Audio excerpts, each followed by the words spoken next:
पाहताय JB TV news. बातमीत सत्यता हीच आमची ओळख।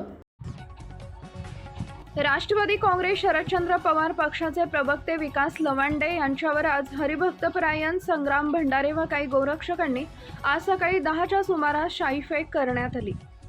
विकास लवांडे गत काही दिवसांपासून वारकरी संप्रदायातील घुसखोरांचा मुद्दा लावून धरला होता।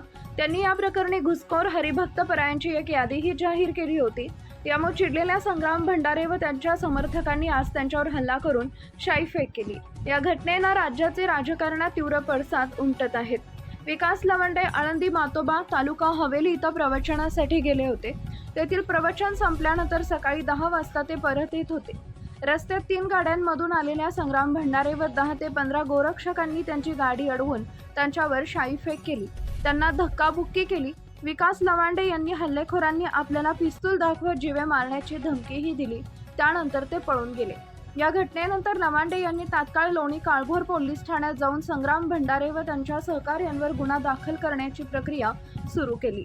पुणे पोलीस आयुक्तांनी माझ्यावर हल्ला करणाऱ्या गुंडांचा कायदेशीर बंदोबस्त केल्याशिवाय आपण पोलीस स्टेशन सोडणार नाही, अशी आक्रमक भूमिका त्यांनी घेतली आहे। राष्ट्रवादी काँग्रेस शरदचंद्र पवार पक्षाचे अध्यक्ष शरद पवार यांनी काही दिवसांपूर्वी एका लेखाद्वारे वारकरी संप्रदायात प्रतिगामी विचारांच्या लोकांची घुसखोरी झाल्याचा आरोप केला होता। विकास लवांडे यांनी हा हल्ला झाल्यानंतर एक व्हिडिओ जारी करत घडलेला घटनाक्रम सांगितलाय। वारकरी संप्रदायातील संग्राम भंडारे आणि 10 ते 15 गोरक्षक होते।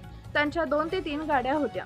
या सगळ्या गुंडांनी मला निर्जन स्थळी अडवले, मला गाडीतून खाली उतरून माझ्या अंगावर शाईच्या 2 ते 3 बाटल्या ओतल्या, मला धक्काबुक्की केली। त्यातील दोघांकडे बंदुका होत्या, ते मला जीवे मारण्याची धमकी देत होती, असं त्यांनी निवेदनात म्हटलंय।